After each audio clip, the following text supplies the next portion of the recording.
The meals that built working-class Australia. Back in the kitchens of working-class Australia through the 1950s, the 1960s, the 1970s, and even into the 1980s, dinner was never about presentation. It was never about glossy cookbooks, celebrity chefs, or impressing strangers. There were no carefully styled plates, no filtered photos, no delicate garnishes placed with tweezers. Meals were about one thing and one thing only: getting something hot, filling, and affordable onto the table before Dad walked in the door after a long day at the factory, down the mine, out on the farm, or behind a desk. Mothers didn't stand in the pantry wondering what would look good. They stood there wondering what would stretch. Food was practical.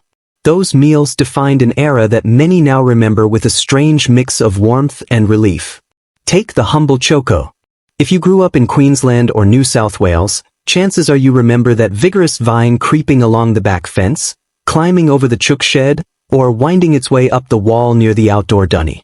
During the Depression, the choco wasn't just a vegetable, it was survival. One hearty vine could produce more fruit than a family knew what to do with. Boiled chocos, baked chocos, mashed chocos, even choco pie, cleverly disguised as apple with enough sugar and lemon to fool a hungry child.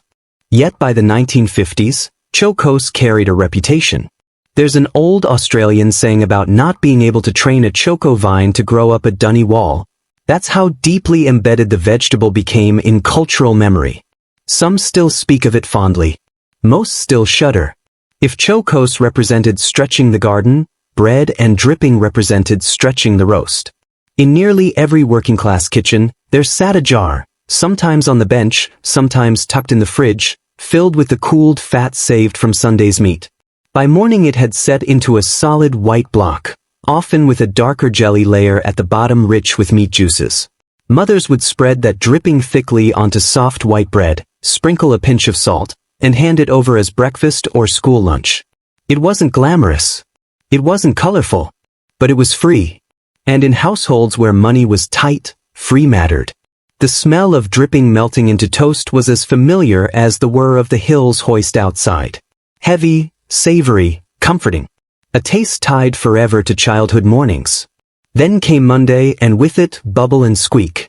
The name alone made children giggle, but there was nothing playful about its purpose.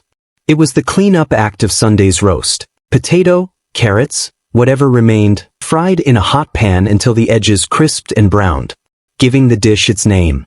Bubble. It wasn't anyone's favorite meal, but it was reliable. It filled plates without costing another penny. Some swore it tasted better the next day, especially topped with a fried egg and a shake of salt. In mining towns and rural kitchens alike, it proved a simple rule. For countless families, it was mutton. Older sheep. Tougher meat. Stronger flavor. It required slow cooking and patience, but it was affordable. A single leg could be stretched across the week, roast on Sunday, cold slices for sandwiches on Monday, diced into stew by Tuesday. Every scrap had purpose. Lamb shanks, now proudly served in trendy restaurants. Some grandmothers even instructed grandchildren to tell the butcher they were buying them for the dog, too embarrassed to admit they were dinner. Today, mutton has almost vanished from butcher windows. But for decades, it quietly fed the nation. When meat was scarce or expensive, families turned to offal. Lamb's fry and bacon appeared regularly on dinner tables across the country. In Australia, lamb's fry meant liver, sliced thin, soaked in milk to soften the sharp metallic taste, then fried alongside rashers of bacon until the kitchen filled with its unmistakable aroma. Health authorities promoted it heavily in the 1950s for its iron and vitamin content. School canteens served it without apology. Fathers ate it dutifully. Children often dreaded it. For some, it remains a fond memory covered generously in gravy. For others, the smell alone is enough to send them straight back to the kitchen table battles of childhood. Even more confronting for many were crumbed lamb's brains. Through the 1950s, 60s, and well into the 70s, brains were considered a delicacy in many Australian homes. They were carefully soaked, crumbed, and fried in butter until golden, sometimes served with white sauce over toast. Children frequently ate them without knowing what they were, and many mothers kept that quiet truth hidden for years. Butchers today say sales of brains and other offal have fallen dramatically, even exported overseas to markets that still value it. Yet for a generation, it was simply dinner. Tripe was another staple that divided opinion.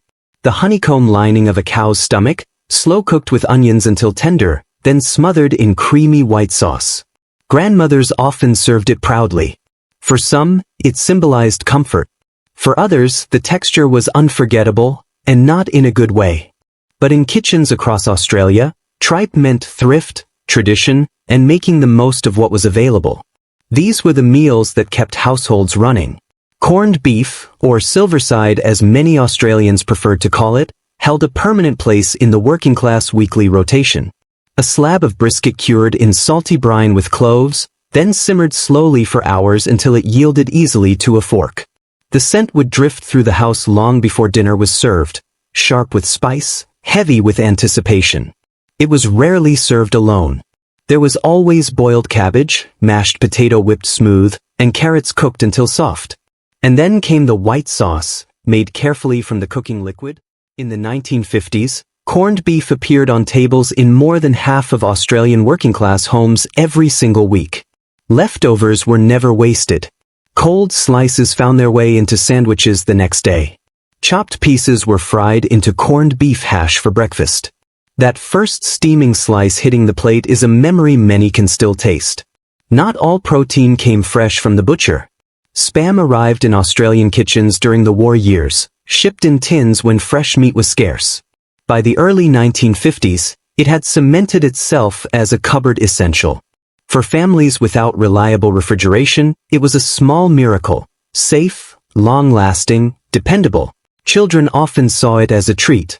Parents saw it as practicality. It filled sandwiches, bulked out dinners, and sat patiently on the shelf waiting for its turn. If you wanted something even cheaper, there was always rabbit.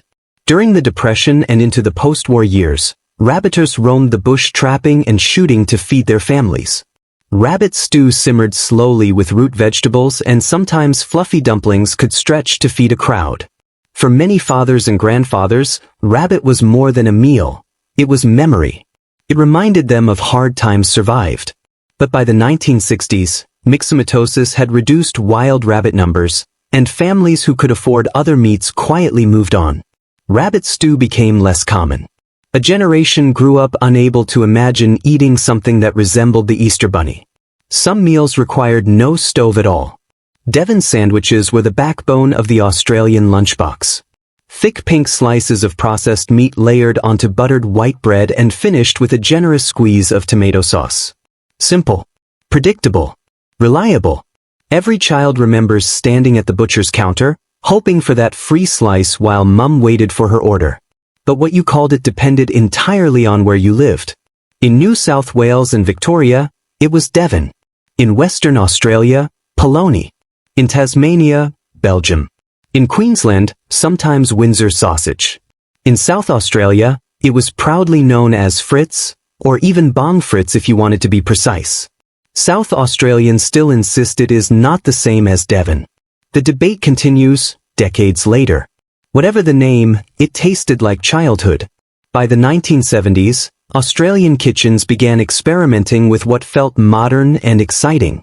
Apricot chicken arrived on dinner tables like something revolutionary. Chicken pieces placed in a baking dish, topped with a packet of French onion soup mix and a tin of apricot nectar, then baked until sticky and sweet. Served over rice, it became a household favorite almost overnight. The Women's Weekly helped spread it far and wide. For busy mothers balancing work and home, it was convenient magic. Children loved the sweetness. It appeared at dinner parties and midweek meals alike. By the 1990s, it was dismissed as dated and daggy. Yet with grocery prices rising once more, curried sausages followed a similar path. Snags simmered in a sauce built from Keen's curry powder, onions, and a generous spoonful of fruit chutney. Sometimes sultanas floated through the gravy, adding sweetness to the mild heat. It wasn't authentic Indian cuisine. It was uniquely Australian. Savory mince was another staple that fed families for next to nothing. Minced beef browned with onion, flavored with curry powder or Worcestershire sauce. It could be spooned over toast, rice, or mashed potatoes. It could be reheated for lunch the next day. Every mother had her own recipe, scribbled on a scrap of paper or simply memorized from repetition. Cabbage, in particular, appeared constantly. Boiled until tender, sometimes beyond tender, and served with a ladle of white sauce. The smell would fill the house, cling to curtains, and linger for days. Children pushed it around their plates, bargaining silently for dessert. It wasn't about culinary excitement. It was about making sure every child ate their greens, whether they liked it or not. Sago pudding with its tiny translucent pearls suspended in sweetened milk, often topped with a spoonful of jam. Children nicknamed it frog spawn, but they still ate it. Junket, gently set with rennet, sprinkled with nutmeg and served with tinned fruit. 2 fruits, peaches and pears in syrup, drowned generously in bird's custard made from powder. It could be Christmas. It could be Tuesday. Either way, it felt special. For something heartier, there was steak and kidney pudding. Chuck steak and lamb kidneys encased in suet pastry and steamed for hours until the kitchen windows fogged over. Cutting into it released dark, rich gravy that soaked into the crust. In the 1950s, millions of households made some variation of steak and kidney every week. Today, kidneys are less common, often exported abroad. The puddings themselves have nearly disappeared from modern menus. And finally, rissoles. Minced meat mixed with breadcrumbs, onion, and egg, shaped into patties and fried until golden brown. Served with mashed potato, peas, and a river of tomato sauce. Every family claimed theirs were the best. They required no explanation. They were simply what Mum made. Wednesday night on a plate. These 20 everyday meals were never designed to impress. They were built from necessity, thrift, and resilience. They carried families through tight budgets and uncertain times. They filled lunchboxes and dinner plates for decades. They weren't glamorous, but they were ours. And even now, decades later, all it takes is a smell, a taste, or a passing mention, and suddenly you're back at that kitchen table again. Which one takes you back?